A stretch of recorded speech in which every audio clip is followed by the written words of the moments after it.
We're going to command things to happen, and you're going to need to do it. Guess what? You guys are jeopardizing democracy, and we are commanding you guys to do it as soon as possible. Who the heck are you? That's my question. This is the sovereign country, for God's sake. You don't have authority.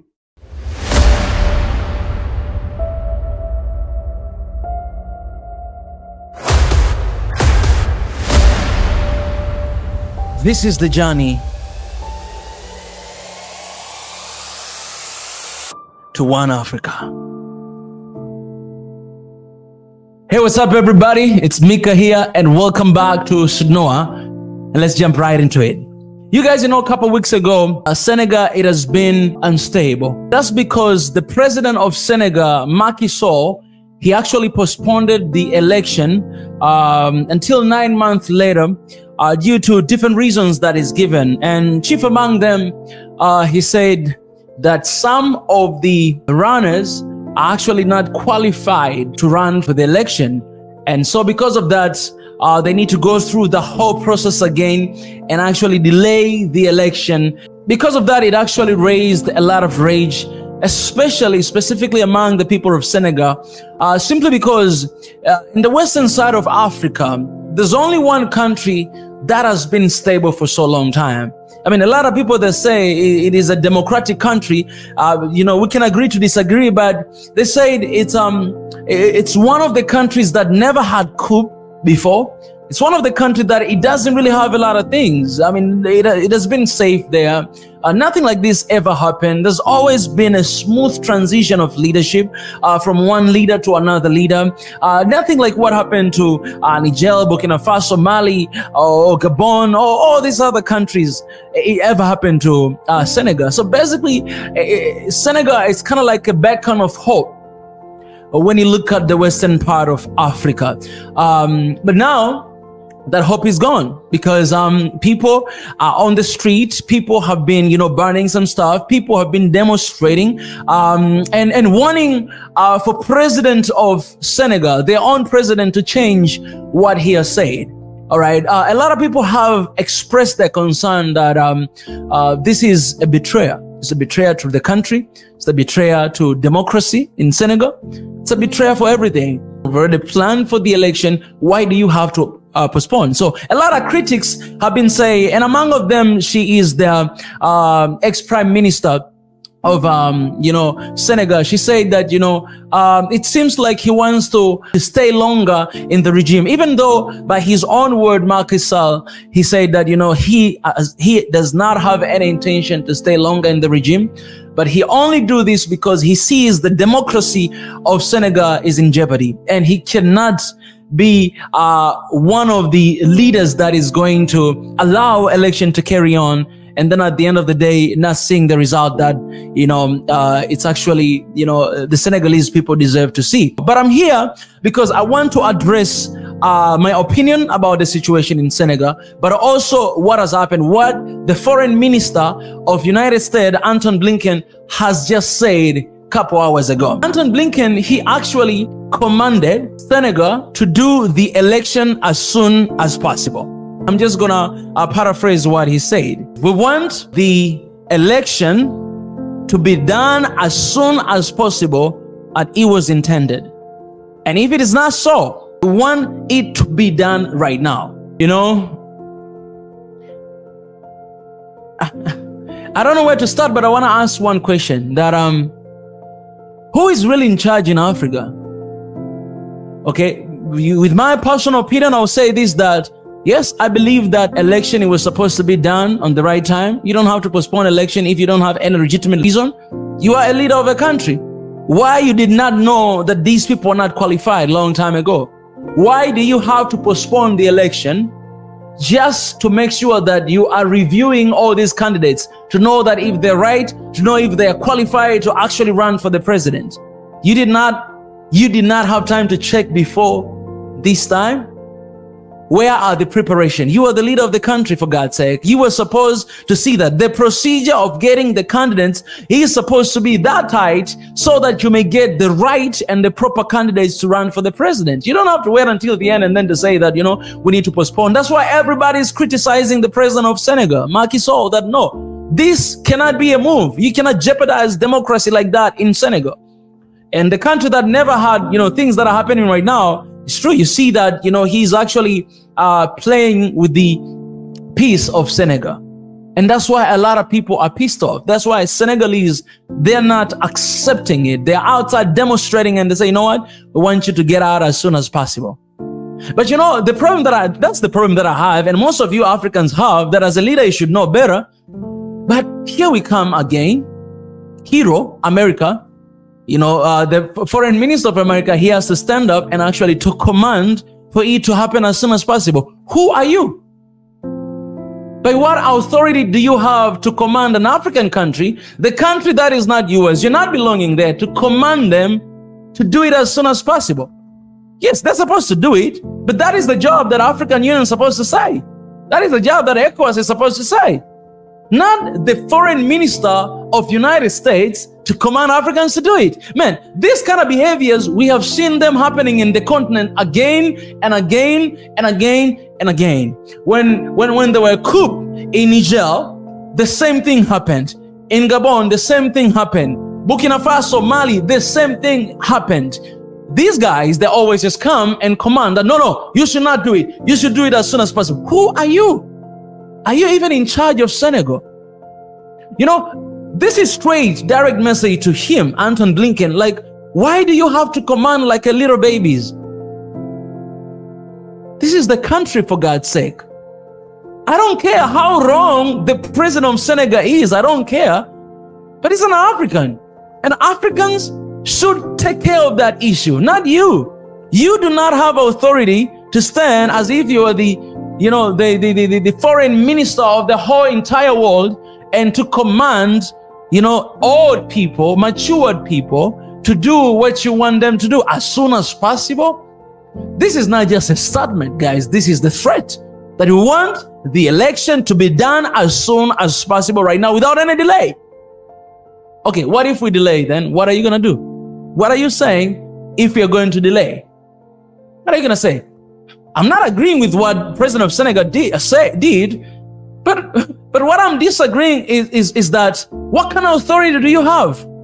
I came here the other day and I was talking about Eric Prince, what he said, that Africa is supposed to be recolonized again because, the leaders, they don't seem to do his job. Okay, he pointed out an issue, he pointed out a problem, which is still there. Yes, we agree. I agree with you. This is the problem. We need to see a change. But then he goes extra mile that we need to come and to colonize you guys again because you don't fix your issues, your problem. White savior mentality. The same Greek philosophy that if you're white, you have blue eyes, you have blonde hair, then you're born to be a leader. And the rest of you guys are slaves. We're going to command things to happen and you're going to need to do it. Because what? Guess what? You guys are jeopardizing democracy and we are commanding you guys to do it as soon as possible. Who the heck are you? That's my question. This is the sovereign country, for God's sake. You don't have authority. Oh, wait a little bit. Maybe you have authority. And this is what I say. This is why I say, man, we can stay here, talk about this all the time, being pissed off all the time and address these issues all the time. But if our continent cannot break out and be independent economically and financially, then this is what is going to happen. Because if you don't do it right now, we're putting sanction on you. But guess what, man? They put sanction on Russia, but Russia's economy is growing faster than European economy with all the sanction that they sanctioned them. Why? Because that country is independent. Yes, you can sanction us. Yes, you can stop us from using SWIFT codes. Yes, you can stop us from, selling our oil to you guys. But still our economy is going to grow because we are an independent state and we run our own country and we have our own decision. So do whatever you do. It's not going to affect us. We're going to do our own thing. But in the context of Africa, look at, sanction in Zimbabwe. Look at the sanction in Eritrea. Look at the sanction in Uganda. Things are getting worse and bad because we are not independent. We depend on them. And I'm telling you, if you want to know who is really in charge, look where the money comes from. Look at where the money comes from. Whoever feeds you controls you. And this is the control we are talking about. This is the father-son mentality we are talking about. No, this is the master-slave mentality we are talking about. He thinks he's a master. He thinks he can say whatever he want to say. And you, the president, he said this after having a conversation with the president of Senegal, the president of the sovereign state. You are only a foreign minister of the United States, but you're talking to the president of the foreign state with this kind of attitude. Guys, nobody respects Africa. Nobody, nobody respects you. Nobody respects you. As long as you're black, as long as an African, nobody will look up to you. Everybody will look down on you and will think you're a slave. It's the ticket for you to be mistreated. And that's what we see. What this, Secretary of the State does.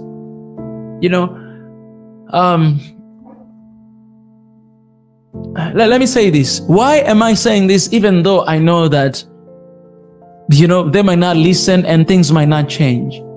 I'm saying this because it's very important for us to leave a legacy for the next generation. One day, I'm not going to be here, but our children will see these videos and we'll know that, we used to have our grandfathers, we used to have our forefathers who spoke about this, even though they knew that, we depend financially on them, even though they knew that we receive everything from them, but still they stood still fearlessly. They were not cowards. They spoke about it. It's very important for our children and the next generation to know the history of Africa, to know how things are going. We say this not for us, but we say this for the next generation. The next generation must learn and must understand that this is how you're supposed to act. So dear future Africa, if you're watching this video and right now is 100 years after I filmed this video, I want you to remember this, that your fathers, your grandfathers, we are here. We are not stopping fighting for you. We're not stopping speaking for you. We're not stopping standing bold and standing tall for you. We are not settling for anything. I won't say this, don't settle for anything lesser than your value. This is less than our value and we're not settle for anything less than that. Hear me and hear me out loud, the future Africa. We're here fighting for you. You can never be coward.